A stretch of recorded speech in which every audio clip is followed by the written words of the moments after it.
Hello, my name is Rich Howard, owner of Architectural Builder Supply. This video is to bring you a closer look at the Transatlantic number Lsv60.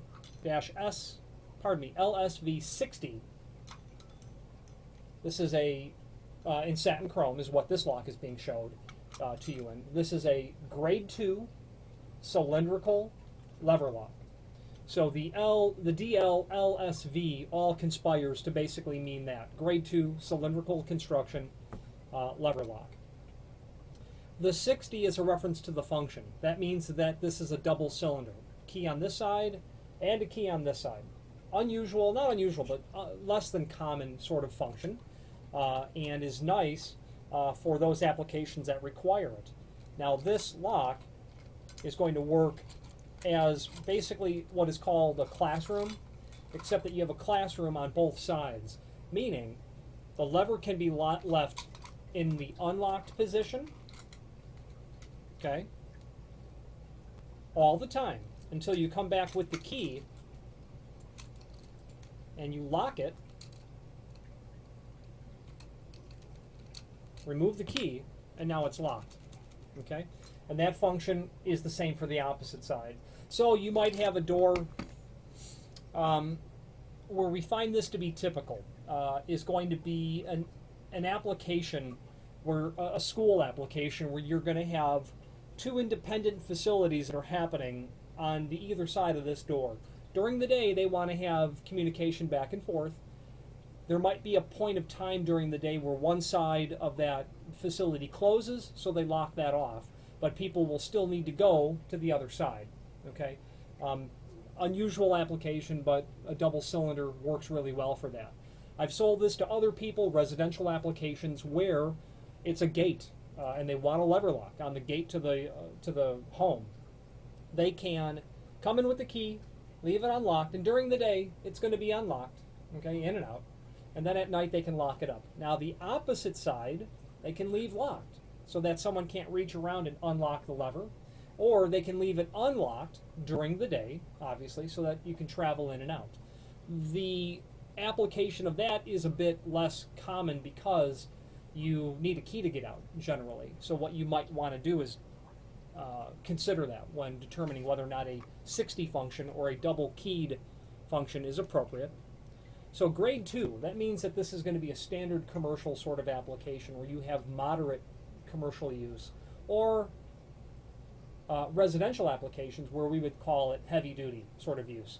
This caliber of lock, I've had success using this in moderate retail applications, a coffee house sort of bathroom, not the double cylinder really, of course, but the grade 2 and cylindrical construction from Transatlantic. So a lot of those names that you're going to know, fast food restaurants, gas stations, etc., I've had success using this. In my opinion, you need to have a grade 1, a heavy duty, something that's rated for a million use cycle sort of application, and Transatlantic has those as well. However, when a client might say, yeah, I agree, I do need the heavy duty ones, but I've got 50 doors I need locks for and don't have triple the budget. So this lock from Transatlantic that I have sold for years and years has become relied on not only by me, but by my client base. They've come to know the Taco or the Transatlantic name as synonymous with a good performing, moderately priced door closer, lock set, exit device, things of that nature. Now, there is a link below this video to the installation instructions. So that link to the installation instructions we'll go over next. Now, there are several steps installing a lock, and what's nice about these instructions, while they lack some information, it's actually all in the box. So I'm going to pause this and grab the template as well. So the template is going to be this paper template that's included with the lock, and it's a very typical common sort of paper template where you can bend it over the edge of the door, as you can see indicated here. Okay, if you have this template will actually allow you to do it from either the high side or the low side. The high side bevel would be considered the pull side of the door. The low side would be considered the push side if the door is beveled. If it's a square edge door, then you would go sorry, you can see that there's high bevel, flat on bevel, or low bevel, and you're going to fold this over so that you're on those lines. Now, if it was me, I generally wouldn't rely on a paper template without doing a reality check. 2 3/4 is the back set. If you're measuring on the pull side of the door, that dimension is going to be ever so slightly greater than 2 3/4. It's going to be about 13/16 because of the bevel of the door. When you're using this template, you'll be able to get your center line of 2 3/8 or 2 3/4. Now keep in mind, this lock is going to come with a 2 3/4, and that is what it will come with, unless you specify it to be packaged differently, which you can do by indicating that in the comment field of the order at the time of order. But otherwise, 2 3/4 is very common. You could have an inch and you could have an 1 3/4 6-panel door. You could have something where you need to have the shorter back set. You might have a full glass installed in the door and you need that extra 3/8.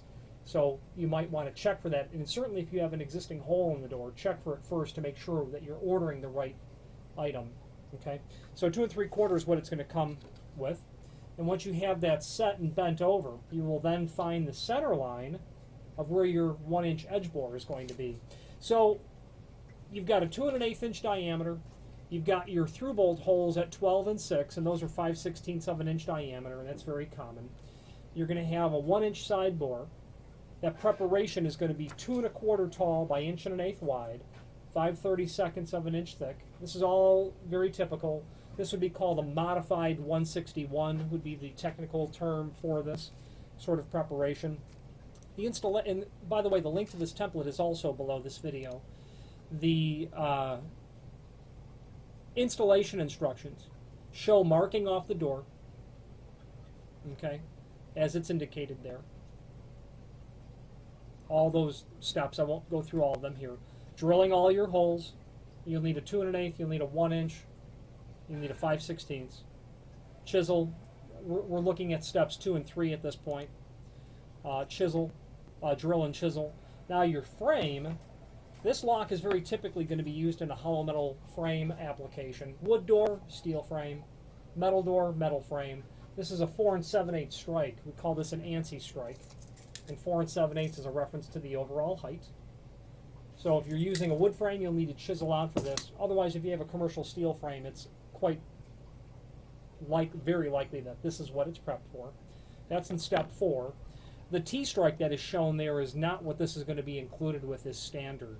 So you want to verify what you're doing, again, like the latch, to make sure that you get it scheduled out and shipped correctly. Disassemble the inside trim. So with this lock, you're going to remove your lever, your escutcheon, your inside rows, and then your mounting plate. And you're going to have your screws for all of that to be able to, and I'm looking at step 5 of the installation instructions, all of that there. Your package of bolts will include all of the screws needed for that, including the posts for your holes at 12 and 6. Now it's crucial to have those holes, and while it's also true that you can install the lock without that, you can get it installed without drilling those holes. You don't want to do that because the amount of torque that can be applied to a lever, eventually you're going to see the entire chassis move through enough usage, and that will put a lot of stress on the latch bolt. That is all it's trying to really do is to keep the unit from rotating. So you'll stress that, just like I was able to pop it out. So those holes at 12 and 6 are crucial for good operation. It's also crucial to drill them straight, otherwise your lock will be poorly fit on the door, and as a result possibly not function as smoothly as it otherwise should. And if you needed to go back and remount the holes a little bit wider, then it hampers the lock's ability to work properly on the door per the design. If you have questions on how to mortise that door for this or install it, feel free to reach out to us. I've installed a lot of these locks, and they're really easy. You don't want to over tighten anything, because when you compress the chassis together or push it down, it just constricts the lever's ability connected through the inner working parts to rotate freely, is the bottom line. Just pretty much hand tight. You don't want to use a screw gun. You don't want to use anything like that to get it installed correctly. Hand tight. This lock will go to an 1 3/8 door, and that could be a reference to a 6-panel 1 3/8, 2 3/8 back set sort of condition. Okay, so you can adjust that. The lock's going to come ready for 1 3/4 doors. Latch bolt gets installed first. Okay, and then the chassis of the lock connects over these tabs. So latch bolt goes in first. Now at this point, this wouldn't be much of a video if I wasn't actually demonstrating the lock. So I'm going to remove one of the levers. I'll remove what's considered the inside. Removing a lever is almost always insert the key and turn it 90 degrees clockwise. Then you generally will get a tool like this included. And this is a multi-purpose tool where if you had a mortise lock, you could turn the rosette like this, or that other end there allows you to depress the tab that's here. Because I've turned the key 90 degrees to the right, or counterclockwise, except that this function would not allow that, it takes the tailpiece from preventing the tab from being pushed in like this, and then the tab can be pushed in. That's exactly why you can't pop a knob off without having the key, because the rotation of the tailpiece changes, allowing the depressing to occur of the tab. So I've got the key turned, and I'm going to depress this. Can't really see that on the camera so well. Here we go. You can see that I can push that in, whereas if I turn the key back, and I realize that this might bore some people to tears, there will be other people that will be glad for this demonstration.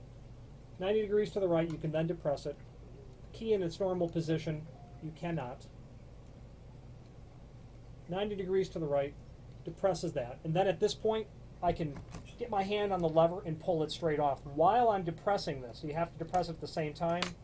Very easy, and it comes straight out. At this point, since we're not going to really demonstrate the lever itself, we'll show you the rest of the lock. Now, at this point, what's going to happen is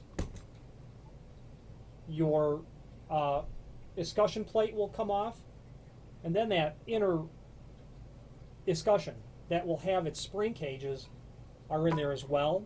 So inside of this is a spring packet that is what allows the lever to return back to horizontal, and then you're going to have your mounting plate. Okay, and this is really the easy part. Your studs are going to get mounted. Pardon me. It's obviously going to look like this. Your studs at 12 and 6, which are those threaded posts there, get threaded in. Now the other end of the threaded post has female threads. So that's a female end there and a male end here. The male end goes in the exterior into here. Once you're set with that, you'll then bring your plate as it's indicated. Okay? And it's going to mount like this. See these? You don't. There are two prongs here. Those are horizontal when you're installing this lock, as are the prongs here and here. Now you'll notice that a steel door has a couple of notches at 9 and 3 for those prongs to go into. If you have a wood door, it's intended that the prongs sink into the face of the wood door, and that helps prevent the entire chassis from spinning. So those prongs are going to be horizontal.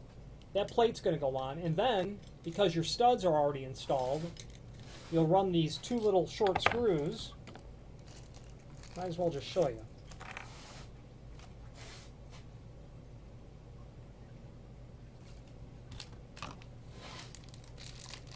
Okay, you're going to have your mounting screws.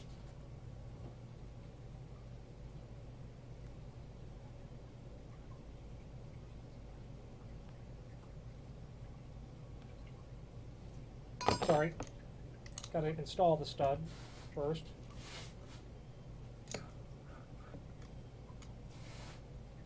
There we go.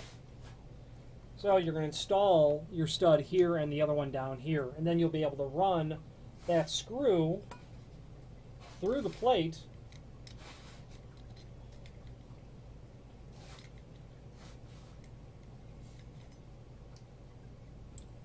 and into the hole that's there. And at that point, you'll have your lock tightened down very well. Now the lock is actually on the door. You'll be able to take, you're going to have extra screws here, you're going to have 2 extra screws. Pardon me, you're going to have 4 extra screws. And per the drawing, you'll be able to run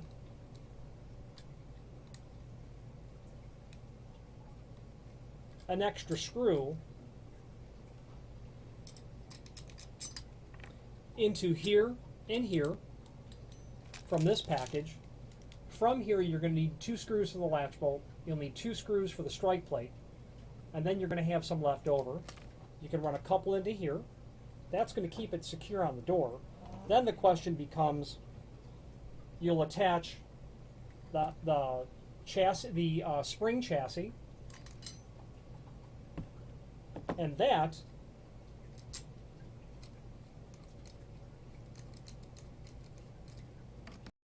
Transatlantic actually doesn't show this being through bolted through. You'll just get your 2 spindle studs installed onto the door, through the door from the exterior. Then that plate comes in. Okay. You'll be able to fasten the screws down. They're showing it, those combo screws that they're calling them. We'll keep the plate fastened down. Okay. After reviewing this lock a little bit closer, you're actually not permitted to run a bolt through the inner plate into the spindle, into the modified through bolt lug. The problem in doing so what you're going to want to do is then attach this plate using some of those combo screws here to hold that onto the door.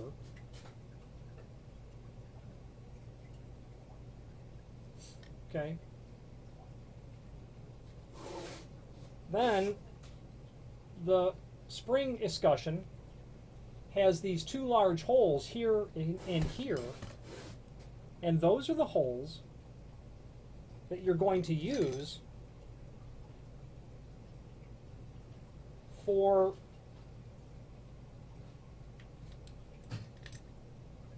attaching with these larger flathead screws. And when you have these 2, they're short and fat screws. There are only 2 short fat screws in here. There are indeed 2 of them. And you'll be able to connect the escutcheon to the back plate that you've got attached to the door. Okay. Then your rosette will simply snap on. Okay. Now you're installed on the door. Then you just simply install your lever trim back on. So let's take the lever out just because we've come this far.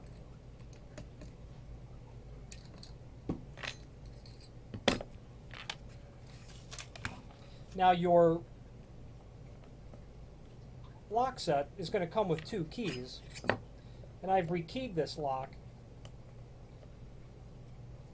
And the way that these work is there's a, don't want to lose it. There's a C-clip back of your cylinder. I've removed the tail piece, which is here, and then the tail piece on a lever needs to be vertical, or at least on this lock. So the tail piece, not that you would ever remove that from the door, but it's vertical. So let me put the C-clip back on and we'll look at it more closely.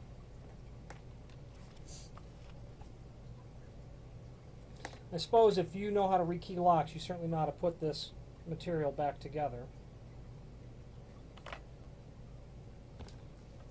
Tailpiece is reinstalled with the C-clip. Okay. So we're going to install this back into the lever.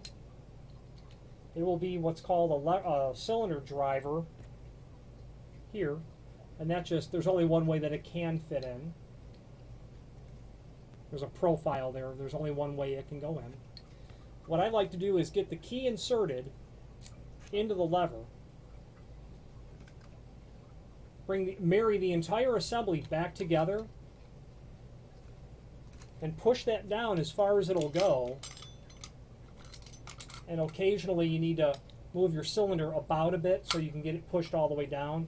Then repeat the process of turning it 90 degrees clockwise, and then from there you'll be able to push the entire cylinder all the way back down. Yep. So we've got it, and you always want to test after you remove the lever, test for proper operation, because with a classroom lock like this, it's possible to time the lock incorrectly. So in the back of the lock, there's a plus sign, and into there is what fits the tailpiece. If I were to take a screwdriver and turn that 180 degrees, I could insert the lever back, but then I would never be able to leave it unlocked and remove the key, and then reinsert the key and leave it locked and return and pull the key out and have it independently in either of those states.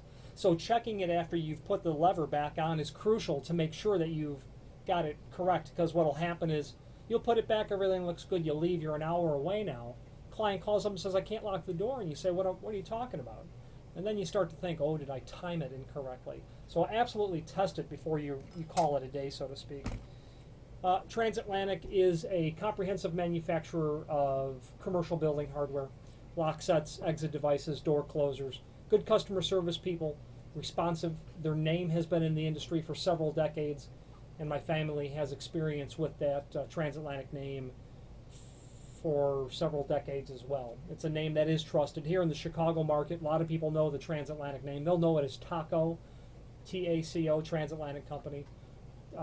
I wouldn't hesitate to use them, especially in instances where quality but price had to, collude to come into where a client needs the budget to be. Any questions on the Transatlantic Dl Lsv series of lock sets or any other Transatlantic product, please feel free to reach out to us.